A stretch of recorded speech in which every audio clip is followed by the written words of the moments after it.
Hello, I'm doctor Aruna Moparthi, running Meenakshi test tube baby centre, bus stand దగ్గర, గుంటూరులో. Meenakshi test tube baby centre is a place where we speak everything and anything about women's health. ఈరోజు అసలు pregnant ladies కి baby చక్కగా ఆరోగ్యంగా పెరుగుతుంది లోపల అని తెలిపే కొన్ని మంచి సంకేతాలు చెప్తాను. బేబీ ఒక 7-8 పాయింట్స్ ఉంటాయి. అవి ఇంపార్టెంట్. మెయిన్ గా చూసుకుంటే బేబీ ఎంత హెల్దీగా పెరుగుతుంది లోపల, మీరెంత ఎలాగా మీకు కరెక్ట్ గానే గెయిన్ అవుతున్నారా అనేది తెలుస్తుంది అనమాట. ఫస్ట్ అండ్ ఇంపార్టెంట్ థింగ్ ఏంటంటే బరువు, మదర్ వెయిట్ నార్మల్ గా ప్రెగ్నెన్సీలో ఫస్ట్ 9 months లో ఒక 10 to 12 kgs దాకా గెయిన్ అవుతారనమాట. అది నార్మల్ వెయిట్. అలాగని మనం లెస్ దెన్ 10 kgs గెయిన్ అవుతే కూడా తేడాగా ఉంది, తక్కువ గెయిన్ అయ్యామని కంగారు పడాల్సిన అవసరం లేదు. లేకపోతే 25 kgs దాకా పెరిగినా కూడా చాలా గెయిన్ అయిపోయాము, చాలా ప్రాబ్లం అయిపోయిందని భయపడాల్సిన అవసరం లేదు. So 10 to 12 kgs is normal. కొంచెం లీన్ గా సన్నగా ఉంటారు కదా, వాళ్ళు ఒక 10-25 kgs దాకా పెరిగితే కూడా మంచిది. ఒబేస్ గా ఉంటారు కదా, బేసికల్లీ కొంచెం బొద్దుగా ఉండే తత్వం ఉన్నోళ్ళు, వాళ్ళు ఒక 5-6 kgs పెరిగినా కూడా చాలు. ఎందుకంటే మనకు కావాల్సింది మంచి బేబీకి న్యూట్రిషన్ వెళ్ళడం ఇంపార్టెంట్. వాళ్ళు ఏం చేయాలంటే కొంచెం జ్యూసెస్, వెజిటబుల్స్, ఫ్రూట్స్ అలాంటి ఎక్కువ తీసుకొని రైస్, ఆయిల్ తో చేసే ఫ్యాటీ ఫుడ్స్ అన్ని అవాయిడ్ చేసేసుకుంటే ఓవర్ వెయిట్ ఉన్నోళ్ళు కావాల్సిన వెయిట్, కావాల్సిన న్యూట్రిషన్ వస్తుంది. అండర్ వెయిట్ ఉన్నోళ్ళు అన్ని తీసుకోవడం వల్ల ఎక్కువ వెయిట్ గెయిన్ అవడం వల్ల బేబీ కూడా చక్కగా గ్రో అవుతుంది అనమాట. సో అది మీ బరువు గురించి. ఇంకో సెకండ్ ఇంపార్టెంట్ ఏంటంటే హిమోగ్లోబిన్, బ్లడ్ పర్సంటేజ్ అనేది మినిమమ్ 10 to 12 మధ్యలో మెయింటైన్ చేసుకోవాలి. 14 నార్మల్ గా ఇంటర్నేషనల్ స్టాండర్డ్స్ లో 14 దాకా ఉండాలంటాం, కానీ అంత లేకపోయినా మినిమం 10 గ్రాములు హిమోగ్లోబిన్ కన్నా తగ్గకుండా చూసుకుంటే మీకు ప్రెగ్నెన్సీలో బేబీకి కావాల్సిన అనీమియా మీ దగ్గర ఉన్నంత వరకు బేబీకి కావాల్సినంత బేబీ తీసుకొని గెయిన్ అవుతూ ఉంటుంది అనమాట.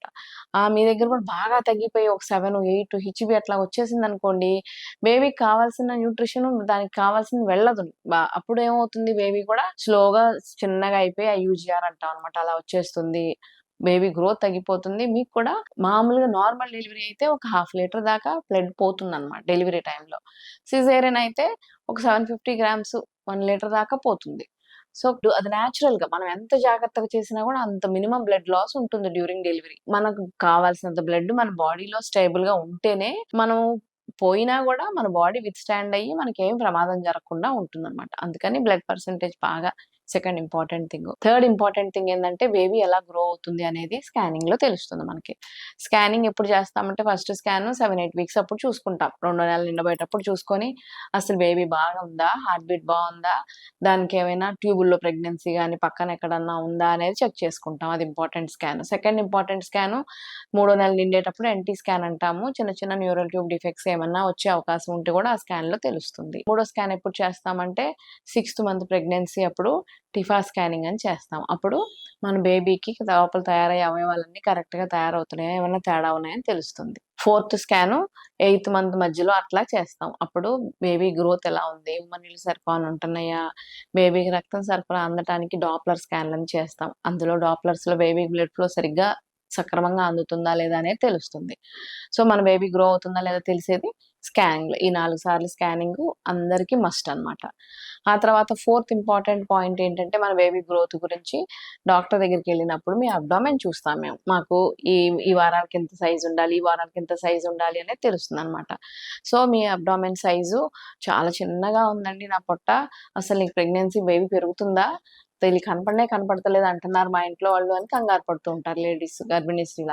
అలా ఏం అక్కర్లేదు. కొంతమందికి రక్తశీత్ అనేది కొంచెం టఫ్ గా గట్టిగా ఉందనుకోండి, బేబీ యూట్రస్ ఎంత పెద్దగా గ్రో అయినా కూడా ఆ రక్తశీత్ టఫ్ గా ఉండటం వల్ల పైకి కనపడకుండా ఉంటుంది. కొంతమందికి రక్తశీత్ వీక్ గా లాక్స్ గా ఉందనుకోండి, ఇంత చిన్న ప్రెగ్నెన్సీ ఇంత పెద్ద పొట్ట కనిపిస్తూ ఉంటుంది అనమాట. సో దట్ డిపెండ్స్ అపాన్ మన పొట్ట మీద ఉండే కండరాలు ఎంత టైట్ గా ఉన్నాయి అనే దాన్ని బట్టి మన యూట్రస్ గ్రోత్ కనపడుతుంది. అంతేగాని మనకు స్కానింగ్ లో చూస్తాము, అబ్డామెన్ పర్ అబ్డామెన్ చూసుకున్నప్పుడు డాక్టర్ కి తెలుస్తుంది మీ బేబీ కరెక్ట్ గా గ్రో అవుతుందా లేదా. స్కాన్ లో కూడా బేబీ గ్రోత్ ఎంత ఉంది, వెయిట్ ఎంత ఉంది, ఉమ్మనీళ్ళు ఎంత ఉన్నాయో తెలుస్తుంది.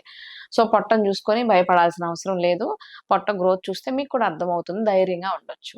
5th ఇంపార్టెంట్ పాయింట్ ఏంటంటే బేబీ కదలికలు మినిమమ్ ఒక 10 to 12 టైమ్స్ కదులుతుంది అనమాట ఒక రోజులో. రోజు మొత్తం కూర్చొని కాలిక్యులేట్ చేయలేం కాబట్టి ఇమీడియట్లీ ఆఫ్టర్ ఫుడ్ ఒక 1 అవర్ ఇప్పుడు మార్నింగ్ బ్రేక్‌ఫాస్ట్ చేసినాక, మధ్యాహ్నం లంచ్, రాత్రి డిన్నర్ చేసినాక, ఈ 3 గంటల మీద ఓ పక్కకి తిరిగి పడుకొని, పొట్ట మీద చేయి పెట్టేసుకొని గమనిస్తూ ఉంటే మినిమము 3 మూవ్‌మెంట్స్ ఉంటాయన్నమాట.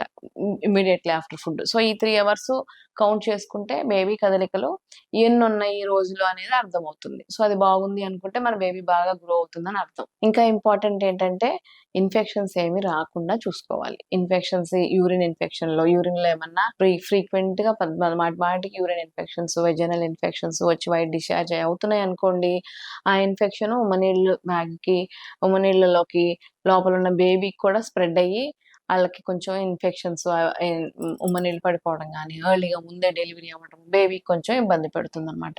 సో, అలా ఇన్ఫెక్షన్స్ రాకుండా చూసుకోవడం గూడా ఇంపార్టెంట్. ఇంకా కొన్ని మంచి ఆహారం తీసుకోవడం. చెప్పిన ఈ 7 సింప్టమ్స్ 7 మీరు గమనించుకుంటూ ఉంటే, మీ బేబీ లోపల కరెక్ట్‌గానే గ్రో అవుతుందా అని మీకు బాగా అర్థమవుతుంది. వీటిల్లో ఏది తేడాగా అనిపించినా ఎగ్జాంపుల్ మూవ్‌మెంట్స్ ఏమైనా తక్కువగా అనిపించినాయి అనుకోండి, వెంటనే హాస్పిటల్‌కొస్తే ఫీటల్ డాప్లర్ అనేది ఒకటుంటుంది. అది పెట్టేసి అబ్డామెన్ మీద చూస్తే మన బేబీ హార్ట్ బీటు మూడో నెల నిండిన దగ్గర నుంచే పొట్ట మీద ఆ డాప్లర్ తోటి చక్కగా హార్ట్ బీట్ అంతా బాగా అర్థమవుతుందనమాట. సో, అది చూసుకుంటూ ఉంటే మన బేబీకి ఒక నిమిషానికి 120-180, 160 టైమ్స్ కొట్టుకుంటుంది. 180 దాకా ఉండొచ్చు. 160 టైమ్స్ దాకా కొట్టుకుంటుంది. అది రెగ్యులర్‌గా చక్కగా ఉంది అనుకుంటే మనం పిండం చక్కగా పెరుగుతుంది. ఆరోగ్యంగా ఉంది. మనం ఇలాగే కంటిన్యూ చేసేసుకుంటే ఆహారం అంతా సరిపోతుంది అని అర్థం అన్నమాట. So, okay. ఈ చెప్పిన ఈ టిప్స్ అన్నీ ఫాలో అయ్యి మీ ప్రెగ్నెన్సీని బాగా ఎంజాయ్ చేసి మీ లిటిల్ వన్‌ని చక్కగా పెంచుకొని డెలివరీ అవ్వండి.